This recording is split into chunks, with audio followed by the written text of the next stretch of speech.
Kita dah boleh start ke?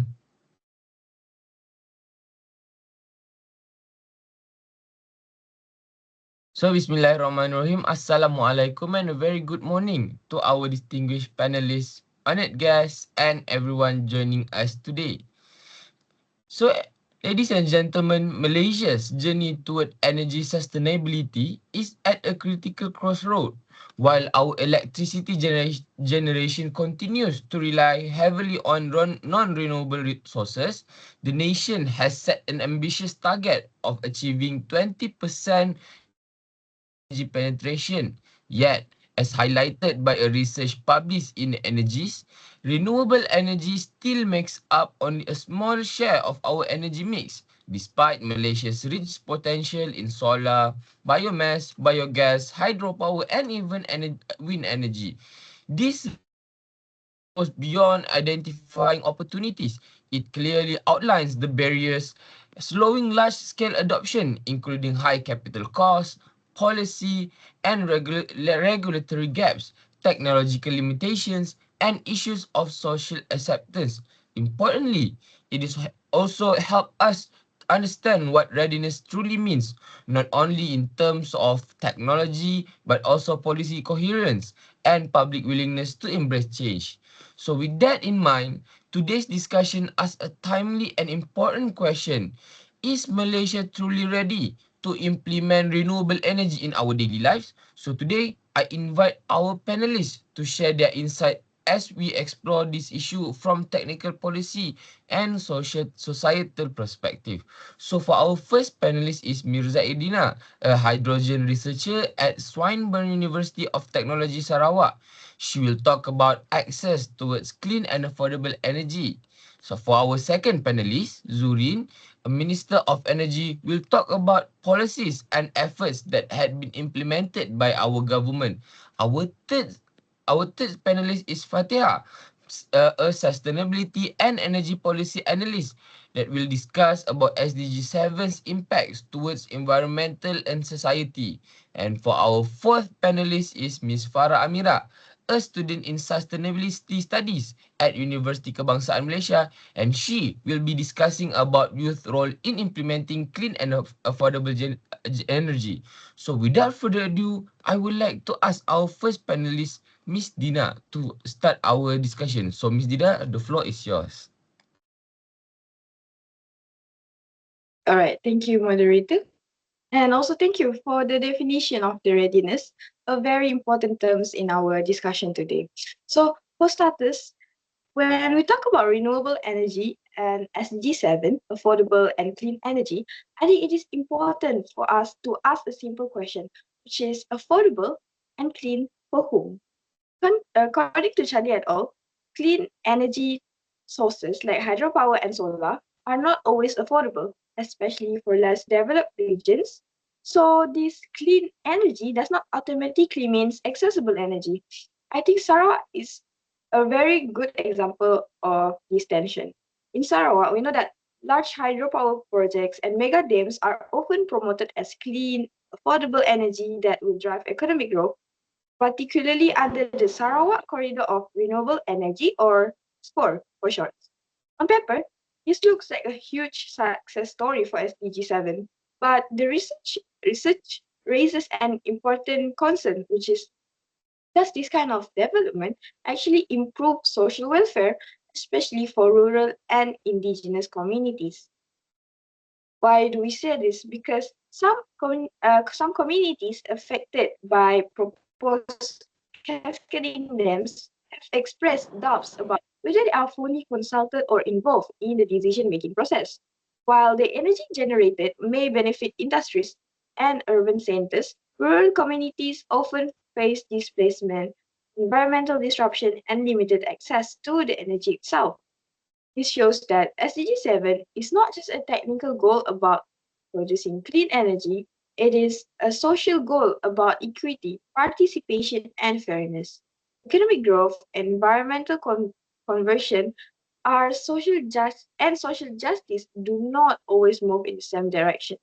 So when we discuss Malaysia's readiness to adopt renewable energy, I think we need to look beyond capacity and investment figure. We need to ask whether renewable energy development is truly inclusive and whether rural communities are benefiting rather than being left behind. All in all, I think Sarawak reminds us that a clean energy transition must also be a just one. Otherwise, we risk solving environmental problems while deepening social inequalities. I think from that is all from me for the first part. All right, thank you so much, Miss Dina, for the explanation. I personally do agree with you that it is important for us to ensure that clean and affordable energy can be accessed to everyone. So, moving on to our second panelist, Miss Zureen. So, Miss Zureen, as a Minister of Energy, does our current government has policies or any efforts on implementing renewable energy in our country? That's a great question, Mr. Alif. Assalamualaikum and good morning. My name is Zureen Binti Ismail. As the Minister of Energy, now I would like to talk about the policy tools and ongoing efforts implemented by the Malaysia government to support renewable energy development, which help indicate whether Malaysia is ready to move towards renewable energy. So one key approach is the use of tax-based incentive, particularly the Green Investment Tax Allowance or GITA and the Green Income Tax Assumption known as GUIDE. According to Sun and the colleagues 2024, the Green Investment Tax Allowance (GITA) is a tax incentive in Malaysia introduced by the government to encourage investment in green technology. So simply put, under GITA, companies are allowed to deduct part of their green investment costs from their taxable income, which help reduce the amount of tax they need to pay. The main goal of GITA is to promote the use of environmentally friendly technology, reduce pollution and carbon emission, and support sustainable development. This initiative mainly targets companies investing in green assets such as renewable energy systems like solar or biomass and energy efficient equipment. On the other hand, according to Sun and the colleagues 2024, the Green Income Tax Assumption Guide is a tax incentive provided by the government to companies that generate income from green technology activities. It encourages green services, support the continued operation of green projects, and reduce the tax burden on companies involved in green technology. This applies to business in areas like renewable energy services, waste management, and recycling. So, when we look at GITA and GUIDE together, we can see that Malaysia is making real efforts to prepare for renewable energy development in our country. Thank you. All right, thank you so much, Miss Zureen, for such a wonderful explanation. I myself, as a Malaysian, am very proud that our government supports this good initiative. So next, I would like to ask our third panelist, Miss Fatihah. So Miss Fatihah, what are the impacts of implementing this clean and renewable energy towards our environment and social life? Thank you, Alif. As we discuss whether Malaysia is ready to implement renewable energy, I would like to focus on the environmental and social impacts, since creating technology alone is not enough. People and the planet must be at the heart of this transition. According to According to an article that I used for my written report, which is a 2020 study by Muhammad Safari and the colleagues that was published by Energies, reveals that social acceptance is a major factor in the success of renewable projects, especially in rural areas. That we talk about right now is Mersing. Residents initially express concerns about noise, visual disruptions, and impacts on local ecosystem from wind and solar installations. These are not just complaints but valid environmental and social anxieties that can delay or derail projects. However, there is a hopeful insight, which is once a hybrid wind solar system was installed, acceptance from locals grew significantly. Why? Because of direct exposure, community engagement, and education helped ease the residents' fears. People saw the benefits firsthand with cleaner air, reduced reliance on fossil fuels, and no major harm to the environment. This tells us that Malaysia as a country can be ready if we prioritize inclusive planning. As members of society, we must involve communities early, listen to their environmental concerns, and provide clear and transparent information. Now, renewable energy is not just about technology, but it is about people, trust, and sustainable coexistence. By focusing on social empowerment and environmental care, we do not just implement renewable energy, but we build a cleaner and fairer future for all Malaysians. Thank you. Alright, thank you so much, Miss Fatia, for such clear explanation. I do agree that citizens should know how good this clean and affordable energy towards them. So now I would like to ask Miss Farah. So Miss Farah, as a youth yourself, do you think that youth plays an important role in implementing renewable energy in our country? Right, thank you so much to our moderator, Alif. So from my perspective as panelist, I will focus on the role of youth in renewable energy resources. I think it's important to highlight that young people are not just future participants in energy transition, but they are already actively involved today in our generation. So when we talk about renewable energy, we are also talking about the long-term change or effect. And because this transition will help shape the future for decades, young involvement becomes very important.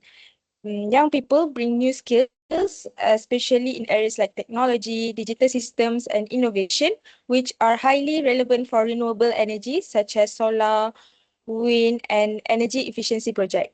So based on the Global Forum on Sustainable Energy Policy brief I read, youth also play a key role in addressing skill gaps within renewable energy sector.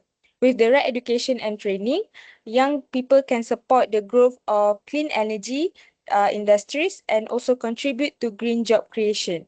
So this does not just benefit the environment, but also supports the economic opportunities for the younger generations.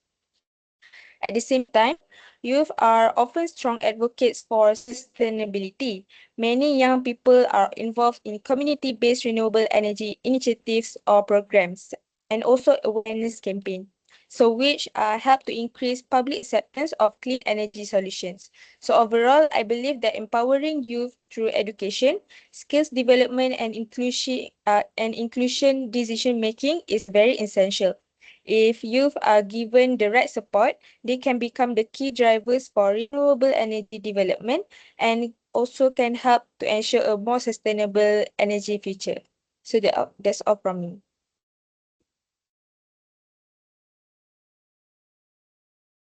Okay, thank you so much, Miss Farah, for such detailed explanation. Now I know how it is important for youth to actively participate in this effort. So now I would like to ask Miss Dina. So Miss Dina, just now Miss Farah had talked about how youth plays an important role in implementing renewable energy. So I would like to ask you, what are your thoughts on that? All right. Well, I agree with Farah's point, especially on how young people can actively shape the renewable energy transition, not just as future workers, but as stakeholders in decision making. If young people, especially from rural and indigenous areas, are trained in renewable energy technologies, this creates a more inclusive transition. It aligns strongly with SDG 7 by improving access to energy and SDG 8 by creating decent work and local employment rather than importing labors and expertise.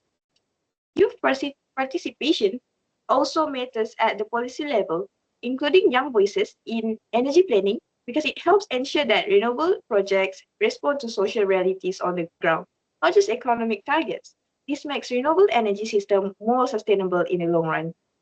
I think all in all, youth involvement is not an add-on, but a key way to make clean energy transitions fairer, more effective, and more locally proud. Thank you. So thank you so much, Miss Dina, for sharing your opinion. So next, I would like to ask Miss Zureen. So Miss Zureen, as mentioned by Miss Fatihah just now, most of the people living in rural areas has many concerns about renewable energy that making them hard to accept it. So do you agree that their acceptance and understanding is important for us in implementing this renewable energy? I completely agree with Miss Fatihah's point just now about the importance of social acceptance in implementing renewable energy in Malaysia. As mentioned, involving communities early and addressing their concern is key to ensuring successful projects. I strongly support this because people trust and understanding can make or break the implementation, especially in rural areas. I would like to add an environmental perspective to this. For example, when households start using renewable energy, such as installing solar panels, they can directly see the positive impact on their daily life. They experience savings on electricity bills, reduced carbon emission, and cleaner air in their surroundings. This shows that environmental benefits are not abstract. They are noticeable and can motivate more people to adopt renewable energy. Another point to consider is how renewable energy can directly improve the local environment. For example, using solar or wind energy reduces reliance on fossil fuels, which lowers air pollution and greenhouse gas emission. Over time, this can lead to cleaner rivers, healthier ecosystem, and a better quality of life for communities. I believe when people see all of these benefits, it can encourage more people to support renewable energy projects. By focusing on both community involvement and clean environmental benefits, Malaysia can be ready for a shift to renewable energy. That's it. All right, thank you so much, Miss Zureen, for such a remarkable answer. So on to the next person, Miss Fatihah.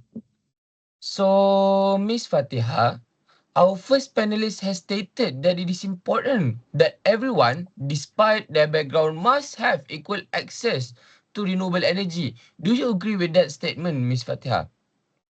Thank you, Alif. I strongly agree with Ms. Dina's points about access and equity in renewable energy, especially in the context of rural communities in Sarawak. Renewable energy may be clean, but it is not always affordable or accessible to everyone. Large projects like hydropower dams are often presented as solutions for economic growth, but in reality, many rural and indigenous communities do not benefit equally from this development. I do agree that access to energy is not just about producing electricity, but also about who gets to use it, who pays the cost, and who is affected by the development. In Sarawak, some communities face displacement, environmental damage, and limited participation in decision making, even though the energy produced may mainly serve industries and urban areas. Coming back to SDG 7, which is not only a technical goal, it is also a social goal that requires fairness, inclusion, and respect to local communities. Clean energy should not come at the expense of people's livelihoods and rights and must be inclusive. If rural communities are left out, then the goal of SDG 7, which is affordable and clean energy for all, cannot be truly achieved. So I fully agree that Malaysia's readiness for renewable energy should be measured not only by investment and capacity, but also by how well access and equity are addressed. Thank you, Ali. Thank you. All right, thank you so much for such a nice opinion, Miss Fatihah. So for our final panelist, Miss Farah. So Miss Farah, just now Miss Zureen had clearly stated that the government had already provided lots of incentives to encourage people to use renewable energy. So my question is, do you think that these types of incentive are important? All right, thank you so much, our moderator. So I actually agree with the point about Malaysia relying a lot on incentives like GITA and also JTE. Incentives are definitely important, especially to encourage industries to move forward to renewable energy. But from my perspective, looking at youth involvement in renewable energy, I think incentives alone are not just enough. And if there are no real penalties for polluters, then industries can continue harmful practices, don't really feel pressured to change. And this becomes an issue for young people, especially to those who are trying to enter the renewable energy sector or start the youth-led green initiatives. So it can feel unfair when sustainable efforts have to compete with businesses that don't fully comply with environmental responsibilities. I also think that when government sends a strong signal through both incentives and enforcement, it creates more confidence in the renewable energy sector. For youth, this matters a lot, and it means more stable green jobs, more training opportunities, and a clearer future in clean energy industries. So overall, I feel that a balanced green tech system is important not just for environmental protection, but also for supporting youth as an active contributors to our renewable energy transition. So that's all from me. Thank you. All right, thank you so much, Miss Farah, for sharing your thoughts with us today. So, ladies and gentlemen, to conclude our discussion, today's discussion has highlighted that achieving clean and affordable energy in Malaysia requires a collective and coordinated effort, from issues of access and affordability to government policies and initiatives, the environmental and social impacts of SDG 7, and the crucial role of youth. It is clear that energy transition is not just a technical challenge but a shared responsibility. The insight shared by our panelists remind us that meaningful progress depends on inclusive policies, public participation, and the active involvement of younger generation in shaping a sustainable energy future for Malaysia. So that's all from me. Thank you.